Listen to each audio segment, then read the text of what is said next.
welcome to the Honors Symposium. My name is Beth Eckman. I teach the Honors Prep class, and I have taught several classes in the Honors program, and I'm very happy to be the moderator today. Our first speaker today is Alesondra Cruz. Her mentor is Dr. Mark Cherry, and the title of her presentation is The Death of Diversity Under State-Based Welfare Institutions. So, thanks so much. So thank you guys for coming in. I'm excited to kick things off and finally end the suspense. So like she said, my name is Alesondra. I'm presenting on the collapse of diversity under state-based institutions. So in today's policy world, we often operate under the assumption that government programs or state-based institutions have positive sides but no downsides. So in reality, example after example shows that this simply isn't the case. So in this presentation, I will examine one of the major drawbacks of state-based institutions, the way that they undermine other institutions known as middle-level institutions, and in doing so, how they destroy social and cultural diversity. So to give you guys an overview, I'm going to first start with the conceptual understanding of what I'm talking about, give you a look into some of the institutions, and from there I'm going to give you 3 examples of how the state institutions destroy diversity. So that's first through the Canadian health insurance system, second through fraternal societies in American history, and third through the education system. And finally, I will explain to you why this is significant and why you should care. So one of the reasons that state-based institutions' alternatives are often not considered leads to the situation where we often think that the state-based institution is only good and not bad. On the other hand, a robust analysis really requires that you look at both an institution and its alternatives equally. So the alternatives that I'm looking at are middle-level institutions, and these are institutions that exist outside the state or the government, but are also beyond the individual, and so they have a communal element to them. But institutions are often thought to be these very formal, structural things, but it's really much more than that, and they're very much more expansive. And so I really like the definition of Douglas North, who's a renowned economist and Nobel laureate who wrote extensively on institutions, and he describes them as humanly devised constraints that structure political, economic, and social interactions. And so this can be anything from families to churches, but in my research, I focus on 3 in particular. The first is a private market for insurance, the second is fraternal societies, and the third example is through parochial or private schools like St. Edward's. So what I found in my research is that state-based institutions really limit and undermine the ability for those middle-level institutions I listed to prosper, and in doing so, they also make it difficult for social and cultural diversity to exist. So my first example is Canada. So Canada state insurance currently operates under a single-payer system and is monopolistic. So this means that the state is legally the only institution that can provide healthcare for what it deems as medically necessary. So in practice, Canadians can't pay for their health insurance through the private insurance that we're used to for the most part here in the United States, or even out of pocket. So because of this, Canadians can't reflect their particular understanding of the world in the way that they pay for health insurance. So in a way, if you had a private system, you could pick and choose a system that aligned with your beliefs and your system of understanding the world. So you could pick and choose to support certain services or not support others. So for example, if you were a Catholic person living in Canada, you might choose an insurance plan that reflected the Catholic Church's bioethics. So insofar as you wanted to have a plan that aligned with your deeply held moral beliefs, it wouldn't allow for things like IVF, for contraceptives, or even for abortion. But what we see in Canada is that that decision has now been shifted to the state. So there, everyone is covered for abortion, and everyone finances abortion whether they like it or not. And so basically, as a state institution has taken over and middle-level institutions don't exist there for health insurance, there's no longer an opportunity to reflect your social and cultural diversity and choose if you want to support things like abortion or not. That decision is now with the state. And the other example is through hospitals and providers. So traditionally in a private system, a hospital can choose to support certain services or provide certain services if they want to. So for example, a Catholic hospital in Canada might say, we don't want to provide physician-assisted suicide because we consider it to be immoral and wrong. But what we're seeing in countries like Canada is that the state is saying, look, if you want to get paid for services, you need to provide all the services that we say are legal, or at least transfer people to a place where they can get those services done. But you can see why a Catholic hospital wouldn't want to do that. Why would they transfer someone next door to get physician-assisted suicide if they consider that wrong? It's just like leading someone else to a hitman instead of doing it yourself. And so it's very immoral, and once again shows that as the state takes over and makes these decisions, not allowing middle-level institutions to exist, people can't reflect their different understandings of how they want to practice medicine and are instead stuck with a one-size-fits-all system. So my second example is fraternal societies. So fraternal societies were a robust part of civil society in the late 19th and early 20th century. They were fundamentally based on the idea of mutual aid, so reciprocity and personal responsibility. So people in these groups would give in their services, their time, commitments to help other people in the group when they were in need, but they could rest easy that the same would be done for them when they were in need. So it was really this communal activity. And they provided a lot of social welfare. So it differed between groups, but they had things like life insurance, health insurance, benefits for the elderly, benefits for orphans, and even death benefits when members died. But what I found particularly interesting about these societies is the way that they reflected the social and cultural diversity of the time. So one example of this is their ethnic group. So in this picture in the middle, you see a flyer for an Irish fraternal society. This is because immigrant groups were particularly fond of these societies as a way that they could help each other, but still reflect their cultural understanding of how service and how charity should be done. And for example, one of the largest groups was actually a Czech organization that had over 150,000 members by 1918. We also had groups that really wanted to serve the poor and serve each other in a way that reflected the empowerment of women. So the Ladies of Maccabees are an example of this. And Bina West was really described as such a powerful woman who wanted to help the poor and do it in a way that empowered women and taught them how to be leaders. And they did all of this before women even had the right to vote. And then a final example is religious groups who wanted to provide for the poor in a way that reflected their religious beliefs and understandings of the world. So this is the Knights of Columbus, who many Catholics are familiar with. They were built particularly to serve in a way that reflected Catholic understandings of the world that weren't prominent in America at the time. And you can see this through their Everybody Welcome sign, which really was a testament to the Catholic social teaching that it was not important what race someone was, you still were able to be a part of the group. So in other words, these societies were a way that people could serve the poor, help each other, get things done, but do it while reflecting social and cultural ideas of the world. So before the Depression, these groups were huge. About 1 out of every 3 men, or about 18 million men, were a part of these societies. But after that, we saw a sharp decline. And it's obvious that this coincided with the rise of the state welfare system, since that happened, after the Depression as well. But I would actually argue that the state welfare system undermined the ability for these to exist and led to their decline. So one example of this is the actions taken by fraternal societies when they realized that state welfare was being introduced. For example, the Security Benefit Association actually said that they were going to stop admitting new members and finally closed, particularly in response to Social Security in 1935. And another example is the Loyal Order of Moose, who started restricting their benefits to only those under the age of 65 because they said that the government was going to take care of those other people. So what we saw here is that fundamentally, even though these organizations had these cultural and social elements to them, they were fundamentally based on the idea of mutual aid. And so when that aid was taken over by the government, there was no longer a need for them, and they completely disappeared. And that's why many people I spoke to while working on this didn't even know what fraternal societies were now. And I really think that the Knights of Columbus, Supreme Knight, put it well. He said that their social insurance programs were the hinge on which all other activity depends.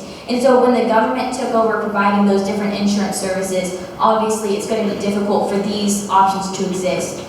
And I think it leads us to an important question of what is lost when that got switched to a government role. Was there value in having these specific organizations that provided cultural understanding while providing for the poor? That's an important question for us to ask. So my final example is in education. I think education is a really unique example because it has typically been used historically as a way for people to express their social and cultural diversity. And this is because people want to pass their worldview on to the next generation, and they want to pass it on to posterity. And so we saw this even in early American society. In 1840, Protestants and Catholics argued in New York about whether Catholics should have funding for public schools. The Protestants went as far as to say that Catholics needed to have proper direction and example set, which is an example how they saw the world differently and had trouble coming to terms with that in the public system. We see this still today. People argue about whether evolution, whether sex ed, whether Judeo-Christian values or nationalism should be taught in our schools. And this is because people fundamentally have disagreements about how the world should operate, and there's so much social and cultural diversity that it's hard to exist in a public school.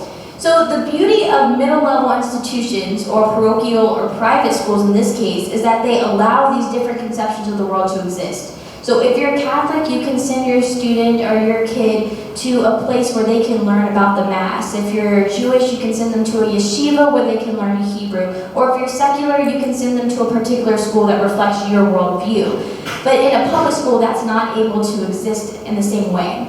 The problem we have today, however, is that we incentivize students to the public realm instead of the private realm. So in Texas, it costs about $9,000 to attend private school, which we can all agree is a lot, definitely less than St. Edward's, but a lot for private school. But the real cost is far more. This is because when people go to private school, they're also foregoing all of the things that they would have received in the public school, and also all the benefits of the taxes that they've been contributing to that public school. So this really leads people to say, why would I leave when I've invested this much and when I could get that from the public system? And even more simply than that, the more money we take from people to finance public schools, because they are based on taxpayer dollars, the less people have in their pocket to pay that huge price for private schools. And so this leads people to a public system where they can't express their diversity in the same way that they could in a private system. So another example of that that's come up, especially recently with the Democratic candidates debate, is whether we should have free public college across the nation, or you should probably say taxpayer finance college across the nation. So I'd like to get a little interactive now. How many of you in the audience would still attend St. Edward's as a freshman if you could attend any public college in the country for free? Yeah, I would think that the number would be small, and that's not because St. Edward's isn't a great school, because I think it is. It's because monetary incentives matter. So if you can go somewhere for free, you're going to do that. And so this is how this system would work, and you can imagine how this would affect a place like St. Edward's. So I chose specifically to go to St. Edward's because I wanted to reflect my Catholic view of the world. I wanted a place where I could live out Holy Cross values and have a small, intimate community that's able to exist in the private realm through parochial schools in a way that it can't in the state system. So finally, I'd like to discuss why this is important. So it might seem frivolous to discuss things like social and cultural diversity when poverty exists, right? That's the reason people like welfare programs, because they see a need for them. I would argue that that's the wrong way to look at this. So today we live in a pluralistic society in which so many different conceptions of the good exist. There's social and cultural understandings that are so vast that we really see the world differently. So to respect this diversity is to create the formation and the foundation for a free society and also a peaceful society. But to ignore them is to lay the foundation for a society based in coercion, because one of these ideas is going to be the one that's implemented. We're either going to allow people to express their different views or we're not. So finally, I'd like to end with my conclusion of the research. What I found is that state-based institutions or government programs are not unmitigated goods. They have their problems, and they do not just consist of positive solutions. What I found is that state-based institutions really undermine the ability for middle-level institutions to exist in society, particularly the examples I gave you here. And what we see from that is that it leads to a collapse of social and cultural diversity as well. So it makes it harder for people to express their ideas about morality when practicing medicine or when getting medical services. It makes it harder for people to express their cultural views about the world when they help the poor. And it makes it harder for people to come to places like St. Ed where they can get educated in a way that reflects their views of the world. So with that, I'd like to thank you all for being a wonderful audience. And I'd also like to thank my friends and family for really discussing these ideas with me throughout the year, because I've been insistent that everyone hear about them. Also, Dr. Rodenborn for his support throughout my time in the honors program. And finally, I'd like to thank Dr. Cherry for always pushing me to ask more questions throughout my research and for continued growth throughout the whole process. So thank you all. We have a few minutes for questions. If you have questions for our speaker. So I get to ask the first question. Okay, great. Because it's my job to ask the undermining hard question. I'm just teasing. On all your research, we spent a year discussing these things, right? In all of your research, what was the most surprising or interesting thing that you sort of bumped into, that you didn't anticipate bumping into? That is, we discussed this idea and that idea, and we pushed to go through these issues and ideas. And the question is, what was most interesting, most surprising, things you didn't anticipate?